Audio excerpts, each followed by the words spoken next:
Muy buenas tardes a todos. Es para mí un placer el presentar el siguiente tema, esperando que sea de su interés. El juego como una estrategia de intervención en los niños con autismo. Eh, para esto abordaremos los siguientes aspectos. Uno, la definición y el desarrollo de los niños con autismo. 2, el juego y su importancia en el desarrollo. Y 3, las características del juego en los niños con autismo y cómo usarlo a favor. Para hablar del autismo, es necesario primero comprender que es un concepto que ha venido evolucionando a lo largo de los años. Para esto, nosotros podemos observar que la forma en cómo se le llamó el autismo no es la misma en todos los momentos. Cuando hablamos del DSM-4, se identificó como trastorno generalizado del desarrollo a un grupo de elementos en los cuales el autismo, el Asperger, desintegrativo infantil, trastorno de Reed y autismo no especificado eran parte fundamental de este grupo de trastornos que se identificaban en la niñez y coincidían en los siguientes aspectos: dificultades en la interacción social, problemas de comunicación, aparición de conductas estereotipadas, presencia de conductas rituales y estas alteraciones se mantenían a lo largo de los años. Este punto de vista fue muy dominante durante el principio de los años 2000. Sin embargo, con la modificación que ocurre para el DSM-5, y esto como resultado de lo que es los avances que se tienen en el autismo, se genera un nuevo concepto en el cual el autismo se va a llamar ahora trastorno de espectro autista. ¿Qué quiere decir esto? Lo que quiere decir es que trastornos como el autismo y el Asperger no son diferentes entre sí, sino es el resultado de un continuo en las mismas características del niño. Se pensaba que eran de tipos diferentes porque la manifestación clínica así lo demostraba. Ejemplo, en el caso del Asperger, la alteración en comunicación no se encontraba en la ausencia de lenguaje, sino en una automatización o falta de pragmatismo del uso del lenguaje oral. En el caso del autismo, la carencia o deterioro significativo de este lenguaje. La investigación ha demostrado que en realidad no son diferentes y que tampoco un niño con autismo pasa al Asperger, sino lo que tenemos es que dependiendo de las características del momento en el cual es identificado un niño con autismo y el tratamiento psicológico, terapéutico del lenguaje y otro tipo de trabajos se hagan con el niño, las alteraciones pueden cambiar en su magnitud de expresión. A esto se le llama gradiente. Así entonces, vamos a entender que las alteraciones significativas de la comunicación y de la interacción social, que es el criterio con el que hoy se identifican, en un momento dado, cuando fueron calificadas o identificadas, mostraban quizá una mayor severidad que en unos 5 o 10 años posteriores a los cuales se ha trabajado con psicoterapia, perdón, con terapia de lenguaje, con terapia de la conducta, y por lo tanto, la forma en cómo se manifiestan estas alteraciones ya no son quizá tan severas porque el niño las ha aprendido a dominar. Esto es lo que nos permite a nosotros comprender que el autismo es un proceso en que sí va a afectar a lo largo del desarrollo del individuo, pero el trabajo terapéutico, el trabajo médico, el trabajo de nutrición, el trabajo pedagógico van a ser efectos positivos si se detecta a tiempo. Otro de los aspectos para identificar al autismo, además de las alteraciones de la comunicación y de la comunicación, son las dificultades que tiene para la simbolización. ¿Qué quiere decir esto? El manejo de su imaginación y la interpretación simbólica de los eventos. ¿A qué quiero referirme con esto? El lenguaje en su estructura nos permite hablar de cosas que no son visibles o interpretar eventos que no han ocurrido o comprender los mensajes y la interpretación que tienen estos mensajes de una forma diferente. Las personas con autismo, lo que sabemos es que tienen serias dificultades para poder trabajar estos aspectos. Su mundo, en muchas ocasiones, se vuelve un mundo muy concreto. El ejemplo de esta situación del lenguaje en simbolización pueden ser en frases como se me cae la cara de vergüenza y el niño busca en la cara, en el suelo, la cara. ¿Sí? ¿Por qué? Porque es lo que acabas de decir.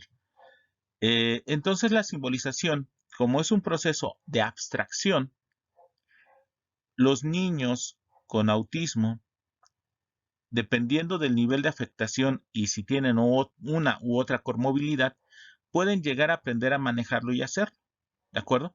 Pero si no, al menos es un criterio de identificación para cuando trabajamos con el niño. En el caso del juego, podemos ver que no existe, o al menos el juego simbólico está muy deteriorado con estos niños. Otro aspecto a considerar es la presencia de lo que ya se conoce como comportamientos estereotipados. ¿Esto qué es? Girar sobre sí mismos, aleteo de manos, colocar carritos en línea. ¿De acuerdo? Estos comportamientos son afines y comunes a los niños con autismo y por lo tanto son criterios de identificación. Un aspecto que en el DSM-5 nos mencionan es que la alteración sensorial no es un criterio como tal de diagnóstico, pero sí se debe de tomar en cuenta, porque las preferencias de los niños hacia ciertos estímulos o el rechazo hacia ciertos nos permite identificar no solamente la facilidad que tenga de adaptación a ambientes nuevos o saturados de estímulos desconocidos, sino también nos puede dar líneas y reglamentos y formas para trabajar con ellos a favor del niño. Estos elementos lo que a nosotros nos van a permitir es poder ver que cuando hablamos del autismo, hablamos de un trastorno que está primero a lo largo de la vida del sujeto. Dos, se presenta en diferentes magnitudes de manifestación. Anteriormente se les decía grave, moderado y leve. Esa clasificación en realidad hoy ya no se utiliza por lo difícil que es cuantificar de esa manera. Lo que se ha manejado en ocasiones es funcional, alto nivel de funcionalidad, o como lo propone Miguel Ángel Rivière, a partir de gradientes, en donde cada elemento que define el autismo se escalona de una forma cualitativa, pero por medio de observación, qué tan separado no está de lo que se espera para la edad y funcionamiento de un niño. Eso implicaría un video diferente por la amplitud del tema, pero es una forma de explicarlo. Otra es a partir de las pruebas psicométricas que se permiten de la identificación del autismo, que nos manejan como autismo tipo 1, tipo 2, utilizando una clasificación anterior que existía a partir del nivel de identificación de los signos del niño con autismo a nivel clásico, el autismo clásico de Kerner, o bien solamente teniendo lo que se manejaría en el DSM-4 como signos del autismo no especificado. ¿De acuerdo? Entonces, sí hay formas de hacer su clasificación, pero no siempre son tan útiles en términos pedagógicos. Uno de los aspectos que debo de mencionar y que les pido que tengan mucho cuidado son estas terapias alternativas que pueden generar daño en las personas e incluso llegarlas a matar. Esto que ven ustedes es el famoso MMS, que es hipoclorito, el cual se ha colocado en Internet como una cura al autismo, pensando que esto se deriva de parásitos que se encuentran en el organismo y que son generadores del autismo. Han de conocer y ustedes pueden encontrar en Internet que estas personas están siendo demandadas en varios países, Estados Unidos, uno de ellos, España es otro, en donde por presentar Primero que nada, ni siquiera son medicamentos, tampoco son complementos alimenticios, sino tratamientos que ponen en riesgo la salud de las personas. Se ha puesto mucho cuidado en la difusión de esto. Lamentablemente todavía en YouTube ustedes pueden encontrar los casos de, comillas, éxito de los niños que después de esto se han recuperado o curado el autismo. Sin embargo, vamos a comenzar con algunos protocolos. Por ejemplo, la prueba que utilizan para medir el autismo no mide autismo. Ustedes pueden encontrarla en la página de ellos y se van a dar cuenta que los signos del autismo no son los únicos que aparentemente están midiendo. 2. No se da una cuantificación exacta y lo que se da es una puntuación, pero esta puntuación puede estar derivada de muchos otros tipos de trastornos. 3. No se nos muestra una evidencia clara técnica del nivel de ejecución que tenía el niño y simplemente se nos muestran los resultados. Tengan mucho cuidado con este tipo de terapias porque solamente muestran el segmento de casos exitosos, pero hay muchos niños y madres que se arrepienten de haber utilizado esto porque quemaron los intestinos de sus niños, porque este tipo de tratamientos son lavativas. Entonces entran en contacto con una zona que no tiene defensas ante las características de esto. Entonces, por favor, sí les pido que tengan mucho cuidado.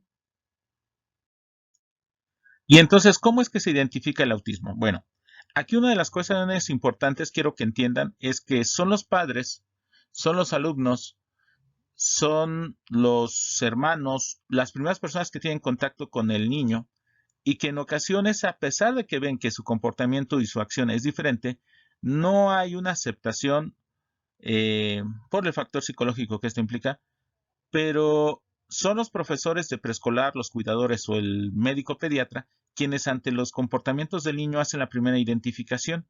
Esto normalmente a partir de escalas de rasgos autistas como el chat. Identificación no es evaluación y mucho menos diagnóstico. Simplemente lo que quiere decir es que ante una prueba o una escala, el comportamiento del niño sí está presentando lo que se conoce como autismo, pero hasta ese momento no puedo decir que el niño tiene autismo. ¿Por qué? Porque a partir de eso comienza un proceso de evaluación en el cual un psicólogo, un neurólogo, un psiquiatra, un terapeuta del lenguaje, tienen que hacer la evaluación de cada uno de los aspectos que les corresponden a ellos. En este caso, el terapeuta del lenguaje tiene que analizar todas las causas por las cuales el niño tiene dificultades en su comunicación o en la comprensión de su lenguaje o literalmente que por qué no ha aparecido. En el caso de un psicólogo es el comportamiento social, interpersonal, relacional, causas, evidencias. El neurólogo indudablemente su aspecto médico y en el caso del psiquiatra otro tipo de trastornos que pueden estar asociados o que pueden explicar mejor el comportamiento del niño. Entonces, una vez que se ha logrado la obtención de toda esta información, podemos decir que se ha hecho una evaluación. No es barata, no es rápida y es un proceso en el cual nosotros hay que tener mucho cuidado. Hay pruebas psicológicas específicas para esto. En otro video se explicarán cuáles pueden ser, pero sí es importante lo siguiente. A partir de la Secretaría de Salud Pública en México, se ha solicitado que solo sean personal médico el que establezca el diagnóstico de autismo. ¿Qué quiere decir? Un documento firmado por un psicólogo, por un pedagogo, por un neuropsicólogo, no es válido porque no son personal médico. Aunque podamos estar calificados y conocimiento de esto, por una cuestión jurídico, es solamente personal médico y que además tenga que tener capacitación y demostrarse que pueda tener el valor de decir, bueno, el valor no, que pueda legalmente decir que el niño tiene autismo porque al ser una discapacidad, esta se tiene que manejar con aspectos jurídicos, legales y médicos. Por eso hay la importancia. Y que es un proceso de evaluación, un solo profesional, como lo acabo de mencionar, no es el único que lo hace. Hasta aquí la parte del autismo. Ahora, ¿qué pasa cuando hablamos del juego? Hablar del juego es hablar de cualquier actividad lúdica en donde nosotros, las personas, siempre jugamos desde que somos niños. Lo hacemos con el fin de el placer de disfrutar, de sentirnos a gustos, pero también el juego, además de tener diferentes tipos, como es el individual, el grupal, el motor, nos permite comprender nuestro medio ambiente. Es de ahí que entonces el juego se convierta en una herramienta en la cual nosotros podamos identificar lo que nos rodea, hacerlo amistoso, hacerlo amable o también entenderlo y aprenderlo. ¿De acuerdo? Por eso es importante que el juego sea concebido no solamente como una herramienta de distracción, sino también como una herramienta que nos puede ayudar al aprendizaje cuando las conductas por medios instruccionales habituales no son las mejores resultados. El juego, existen muchas teorías del por qué jugamos. Primero que nada, la más antigua era que se pensaba que teníamos un exceso de energía y por lo cual realizábamos estas actividades.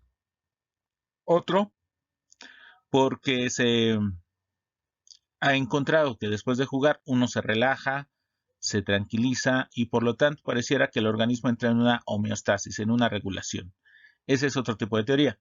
Una muy común a los mamíferos, sobre todo entre los pequeños animales, es el juego como una práctica. Aquel gato que enseña a sus gatitos a cómo cazar.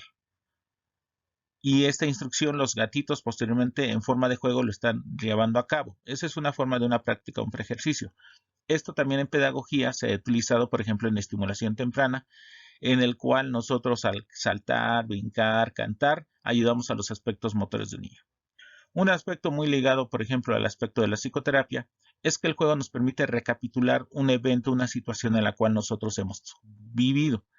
Un regaño muy fuerte de parte de las mamás hacia una niña, hacia un niño, y posteriormente vemos que el niño juega a regañar a sus ositos, o aquel niño o niña que juega a la escuelita y vemos cómo le trata y le grita a los compañeritos, nos habla de esta recapitulación.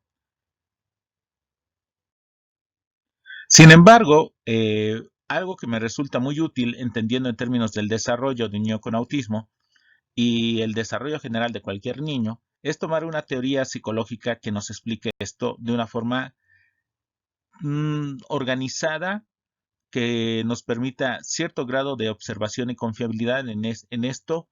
Y tercero, que trabaje tanto a nivel emocional como a nivel intelectual.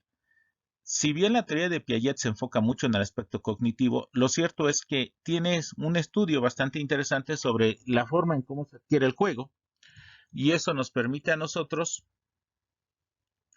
el poderlo tomar como un punto de referencia para comprender cómo es que juegan los niños y en este caso el niño con autismo. Las etapas que me interesan para esta exposición son la etapa sensorial-motora, preoperacional y operaciones concretas. Como esto está dirigido para lo que son estudiantes, no me voy a detener mucho en esto, por lo cual si gustan buscar en internet estas etapas para mayor información, adelante. En la etapa sensoriomotora hablamos desde el nacimiento hasta cercano los 2 años o 1 año 6 meses, porque la aparición del lenguaje oral va a ser la clave de un cambio de una etapa a la otra.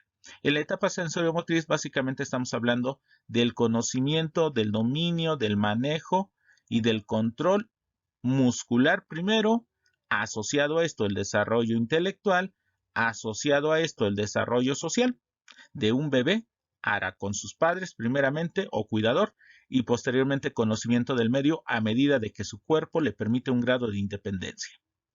En la etapa preoperacional, con la aparición del lenguaje oral, va a aparecer también el pensamiento o a la inversa, dependiendo del autor, pero lo que aquí vamos a encontrar es que el niño va poco a poco a desprenderse de situaciones sensoriales para comenzar a utilizar los procesos mentales, no me gusta la palabra, procesos intelectuales, psicológicos como la imaginación, el pensamiento por imágenes, y vamos a observar que el niño se va a ir poco a poco despegando de la situación sensorial para que junto con su pensamiento, su imaginación, comience a elaborar y mediante el lenguaje el ámbito de lo que ya hemos llamado imaginación infantil o pensamiento infantil, en donde el juego es una herramienta fundamental y que es por ese medio por el cual podemos practicar estas herramientas. Una de las ideas y bastante interesantes de Piaget es que el niño va a encontrar en el juego la manera de estar ensayando conductas de su interés o acciones de su interés que le van a permitir conocer su medio, que le van a permitir por la experimentación el conocer las reacciones. Por eso es que esta teoría no solamente es tomada en psicología del desarrollo, sino en muchas otras áreas, porque nos habla de la importancia de que experimente el niño su medio para conocerlo y que los estímulos poco a poco son procesados y entendidos y manejados de una manera diferente. En operaciones concretas, aquí vamos a encontrar que la socialización,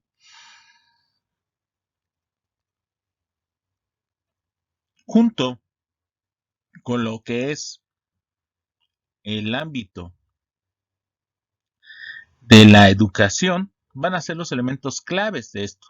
Y esto nos va a permitir a nosotros el inicio de la vida escolar de un sujeto, porque ha logrado un grado de madurez y un grado de desarrollo intelectual que le permite no solo comenzar a autorregular su conducta, sino separarse poco a poco de un pensamiento en donde él era la causa de todas las cosas para comprender y socializar este conocimiento para entender lo que pasa a su alrededor.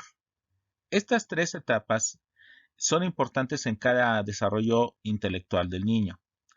Y esa es una forma muy simple y muy práctica de acercarnos a lo que es el juego en los niños con autismo. Quiero aclarar que existen teorías eh, específicas sobre la terapia de juego en los niños con autismo o también el juego en niños con autismo, pero a mi punto de vista carecen del elemento de ordenar, porque yo lo que me he encontrado con estas teorías es que son teorías que describen el juego, mas no le encuentran una lógica en términos del desarrollo. Su lógica está más bien derivada de la teoría. Por ejemplo, si es teoría de la mente, nos habla de una estructuración a partir de los aspectos visuales y contextuales. Así entonces la teoría se logra a partir de la experimentación que tiene el sujeto con su medio. Sin embargo, no sea en las lecturas que realizo, no observo diferencias en esta teoría por edades o por grupos de o rangos de edad que nos permitan ver si en ciertas edades se facilita o se dificulta más. Solamente son estudios que se llevan con un grupo de niños, pero faltaría más especificidad. En teorías, por ejemplo, conductuales, observaríamos que es situaciones de control de ambiente, entrega de estímulos y las conductas deseadas. Por eso me atrevo a decir que una teoría como la de Piaget puede ser útil. Muchos de los profesionistas de educación especial y de autismo no necesariamente tienen que estar de acuerdo conmigo, pero es una estrategia que a lo largo de los años nos ha permitido organizar y con muy buenos resultados el trabajar con los niños con autismo y otro tipo de discapacidades. El tener un punto de referencia, no forzarlo, muy importante, pero sí poder trabajar con él como un margen en el cual nosotros partimos de que sobre el desarrollo hay patrones estables y patrones predecibles del desarrollo. Y ante la falta de experiencias o la falta de los esquemas motores y cognitivos que son necesarios para esa experiencia, es importante tener una herramienta. El hecho de que las técnicas para la adquisición de estos esquemas sea diferente, ahí sí doy toda la razón a las teorías y manejos específicos del autismo. ¿De acuerdo? Pero siempre veo yo al niño con autismo como un ser en desarrollo y no solo como una patología en la cual, como si fuera un rompecabezas, se va analizando en forma aislada con uno de los elementos. Para hablar de Piaget, vamos a entender que él nos hablaba del juego al menos en tres elementos. Como un juego en forma de ejercicio, yo lo decía en las etapas sensoriomotoras, es decir, cada vez que se realizan las actividades, el niño va a tener un mejor dominio y control muscular y posteriormente este esquema motor se puede convertir en un esquema intelectual, un esquema mental que permita al niño predecir de lo que puede pasar. El juego simbólico, sobre todo con la aparición y posterior dominio del lenguaje, va a permitir que esto controle no solamente la forma en cómo se comunique, sino autorregule poco a poco su propio comportamiento, al seguir autoinstrucciones que le permitan a sí mismo el manejar, que va a ser más adelante la base para el juego con reglas. En este juego simbólico, recordemos que tiene fases desde una imitación en aislado o presencial, poco a poco una internalización y finalmente la capacidad de crear juegos propios. Es aquí en donde, por ejemplo, el niño con autismo se observa que se queda en una etapa anterior, básicamente un ejercicio motor sensorial, pero que no, sin ayuda, no logra pasar al siguiente nivel. No es que no pueda, simplemente requiere de un apoyo, de una ayuda que le permita acceder al siguiente nivel. Y esto puede estar relacionado con la selectividad sensorial o, como se decía, alteración sensorial. Son de repente demasiados estímulos para que los logre organizar de una forma que para su sistema sea lógico. En el juego simbólico, pues el uso del lenguaje va a ser fundamental y aquí es donde vamos a cambiar de pensar hablar que solamente el lenguaje es oral para hablar, por ejemplo, del lenguaje simbólico a partir de, por ejemplo, de imágenes. Y es ahí donde más adelante lo trabajaremos.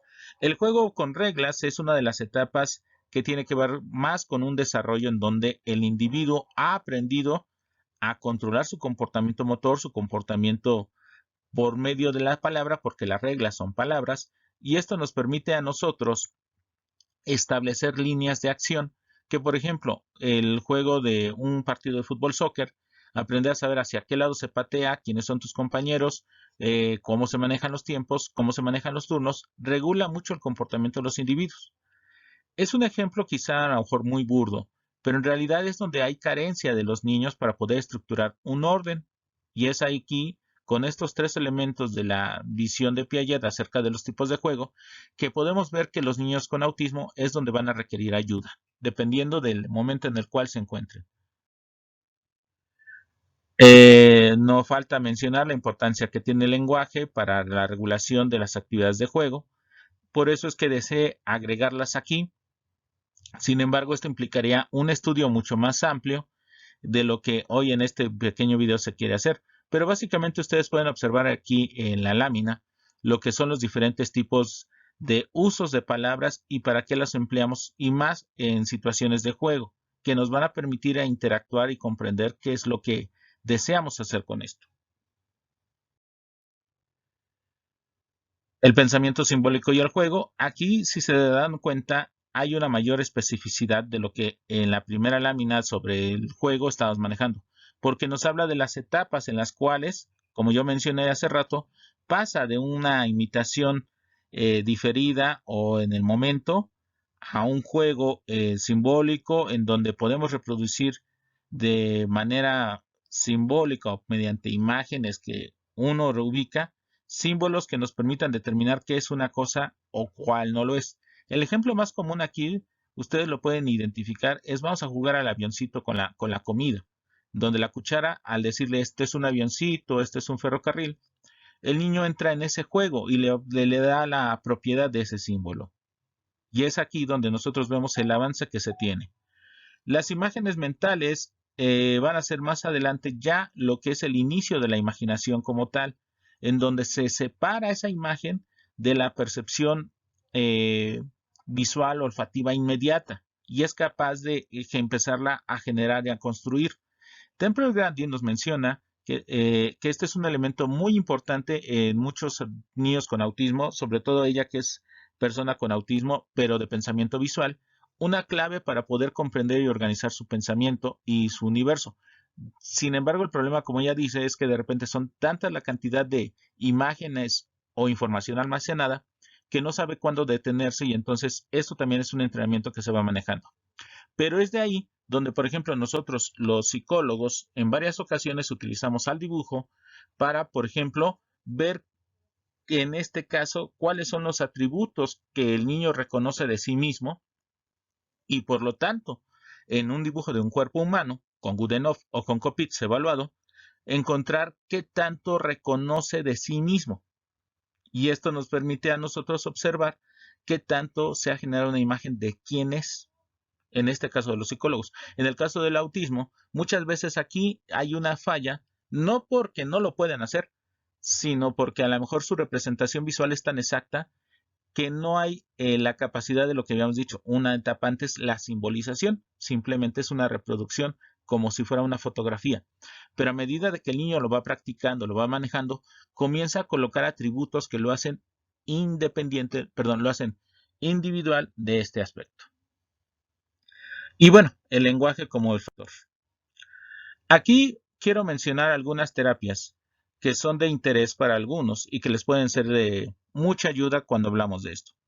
He colocado el método Sunrise, a pesar de la polémica alrededor de este método, como forma de trabajo, entre otras cosas por el motivo de una patente para poder utilizarlo, pero las actividades de juego que están alrededor de ellos son muy útiles, son muy interesantes y han tenido, al menos en combinación con otras terapias, avances significativos. Entonces, no me gustaría desecharlo simplemente por el motivo de que ante una comunidad científica, muchas ocasiones académica, pero que los padres nos reportan que este método tiene resultados positivos, pues dejarlo de lado.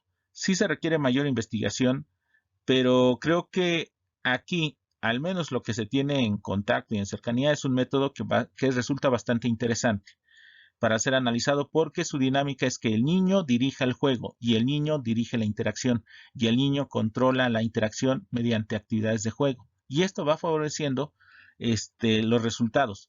Quizá la situación que se menciona mucho es que como se trabaja padre y hermano o padre y madre, padre y hermanos, si no hay una dinámica familiar aceptable, esto potencializa más los problemas que ayudarlo. Y viene el aspecto de aislamiento del niño y aislamiento de la familia para trabajar durante al menos 60 días este tipo de terapia. Entonces, es ahí donde tiene sus puntos negativos, pero si encontramos que podemos en una casa poder generar un ambiente controlado y poder llevar a cabo durante el niño ciertos horarios, este tipo de juegos podemos tener beneficios factibles. El método Floor Time es un método más bien psicoterapéutico. También ha tenido muchos resultados positivos en niños con autismo pequeño. Sin embargo, indudablemente el esto de meterte a un modelo teórico terapéutico en específico puede generar algunas contradicciones con algunos psicólogos o terapeutas que no comportan ese punto de vista psicodinámico sobre el desarrollo infantil. El método PEC, el método TEACH, indudablemente son métodos muy recomendables con el autismo y utilizando algunas estrategias de juego, estrategias, como lo dije, pues han tenido resultados bastante interesantes. Así también el método ABA o modificación de la conducta aplicado, encontramos que el juego puede ser una buena forma de establecer situaciones de control del estímulo, control del reforzamiento y por lo tanto incremento o decremento de la conducta. Entonces, con esta lámina yo quiero hacer mención de que existen una infinidad de terapias o infinidad de modelos que utilizan al juego dentro de sus programas o como base de sus programas.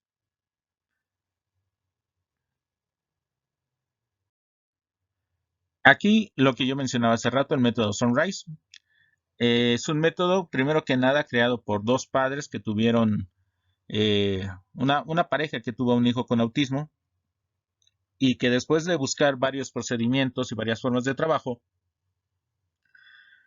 y de inculcarse en lo que es la lectura del autismo, lo poco conocido hasta ese momento, pero más en el desarrollo humano y la observación, comienzan a establecer estrategias aisladas, pero con la condición de que usar el juego para que el niño se comience a incrementar las relaciones que tiene con los adultos. Ellos dicen que es joining, que es introducirse al juego del niño a partir de jugar y hacer exactamente lo que el niño hace. Se hace en un ambiente estimular controlado. Como decíamos aquí, la selectividad de ciertos estímulos o la alteración de estímulos visuales, auditivos, en muchos niños no les permite el establecer una buena relación. Aquí lo que hicieron ellos fue trabajar en el baño de su casa, en completamente aislamiento, horas de juego con su hijo y que encontraron resultados muy positivos con esto. Igual vale la pena el visualizar los efectos que no se dan en todos de la misma manera, pero sí se reportan avances importantes en estos niños para que por favor se tome en cuenta y que no se utilice como una estrategia única, pero sí no se le deje de lado por no haber nacido en una corriente psicológica. Yo le llamaría, son de estas terapias del autismo de tipo alternativo, pero en comparación con otras, al menos la evidencia tanto de ellos mostrada como por ejemplo también pueden ver un documental de la BBC de Londres y también otros libros escritos por ellos y que se han manejado también en España y en América Latina, hay resultados positivos. Quizá faltaría esta cuestión de el derecho de la patente para poder entrar al programa y poder ver toda la riqueza que tiene. Ustedes pueden encontrar en YouTube los videos de este método porque ellos los han subido para que las personas se acerquen al método, pero también que lo puedan utilizar como estrategias breves durante el tiempo que están con sus hijos. Algo que yo mencionaba también importante es, hoy hay más literatura sobre el juego, pero hay que ser cuidadosos porque la literatura deriva de modelos teóricos muy específicos. Si nosotros como papás o nosotros como estudiantes no tenemos conocimiento de la literatura, muchas veces no podemos hacerlo lo más adecuado. Por eso vuelvo a la misma para este video yo lo pensé mucho en profesores y en estudiantes de psicología y pedagogía, pero quizá el acercamiento hacia los papás sería, si hay manuales, pueden encontrarlos, pero sí requieren de un apoyo, de una orientación que se les dé acerca de en qué consisten para que le puedan sacar el mejor provecho. En el caso de estudiantes, profesores, simplemente es familiarizarse con la teoría en la cual estos trabajos se encuentran para que puedan dar sentido. Lo que tengo aquí es un tríptico que publicó una asociación española de autismo llamado Antaña y lo he querido darle como en una secuencia que nos permita darle una característica que nos ayude. Las actividades me parecieron muy buenas, pero yo encontraba cierto desorden si es que no creo que las personas lo manejen, simplemente manejaron estrategias pero no necesariamente las estrategias facilitaban para todos y en todos en un momento. Por eso que hablaba yo de Piaget, poder utilizar estas estrategias. En situaciones de periodo sensoriomotor, el jugar o juegos sensoriales, que son texturas, que son plastilinas, puede facilitar mucho más a esos niños en ese rango de etapas. Véanse que yo aquí hablo de los niños de 3 años, 4 años, eh, niños en donde lo sensorial todavía está muy presente, todavía está muy manipulable y pueden ser niños que pueden beneficiarse de esto.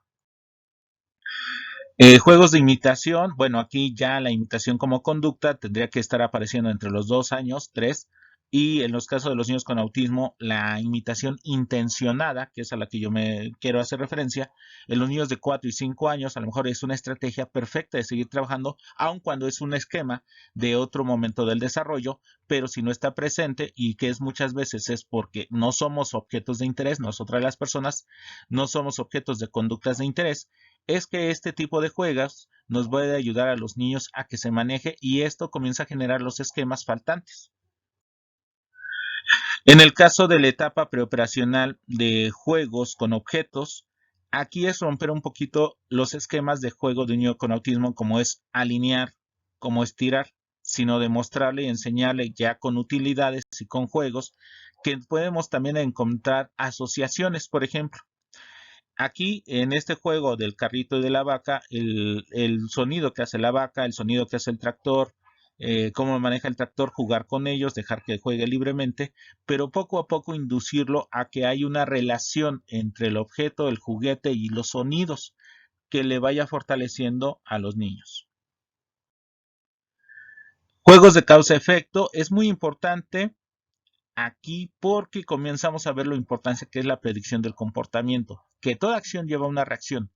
Y esto nos va a facilitar a que los niños con autismo también comiencen a observar en su medio que esto es común, que todas las acciones conllevan a una reacción y esto favorece tanto la atención como la predicción del comportamiento y eso nos va a ayudar a que el niño poco a poco comience a dejar de estar en una situación de aislamiento sensorial para encontrar una búsqueda en su medio en el cual pueda ver qué elementos. Muchas veces aquí puede estar asociado con situaciones de aquellos niños que te arman y te desarman un motor o te arman y te desarman un juguete porque están buscando qué es lo que está manejando. Creo que es un muy buen indicador de que esto está ocurriendo. Pero para aquellos niños que son un poquito con menores habilidades y que básicamente pareciera que no estamos estableciendo una relación con ellos, este tipo de juegos de causa-efecto van a generar un interés que nos va a permitir a nosotros visualizar y poder trabajar con ellos. Los rompecabezas creo que son la excelencia de este tipo de juegos porque es encajar y formar figuras. Pero si podemos agregar otros conceptos como familia, como hogar, como escuela, como compañeros, vamos a facilitar que el niño no solamente asocie la esquema, sino comience poco a poco a ver el objeto aislado, que es la figura que encuentra, al completo, como diríamos en psicología, que conforme la gestal, que conforme el todo, que no solamente vea la piececita que falta, sino forme el todo, y esto lo comienza por su pensamiento asociativo a relacionar con familia, con casa, con hermanos. Hoy la ventaja que tenemos que es con las impresoras, una fotocopia y nosotros armar nuestro rompecabezas puede ayudar mucho a esto. Los juegos también de intercambio, ya de niños que están más cercanos a los 6 años, 5 años, en los cuales necesitamos enseñarles reglas, va a ayudar mucho esto, porque comienzan a darse cuenta que a su alrededor están otras personas. Casi a muchos niños les gusta jugar a las escondidillas. En los casos con los niños con autismo he encontrado esto, pero pareciera que pierden el sentido de cuál es la intención de la escondidilla. Entonces aquí lo que vamos a ver es que favoreciendo más tiempo de atención de los padres en una situación que no sea alimento, en una situación que no sea desagradable, puede hacer que el niño comience a confiar más y buscar más a este adulto y por lo tanto que los tiempos de interacción e intercambio que tengan sean mejores. Sé que hablo de muchas cosas que a lo mejor en este momento, sin un apoyo, sin una dirección, no son posibles, pero es que es lo que yo quiero mencionar. Aquí es un proceso. Esta clase solamente es para poder mostrar lo que se hace, pero quiero que entiendan que es una completud de muchos elementos, una complejidad de muchos elementos en donde hay que trabajarlos a nivel familiar, a nivel escolar, a nivel individual, inclusive y con mayor atención hacia el niño también.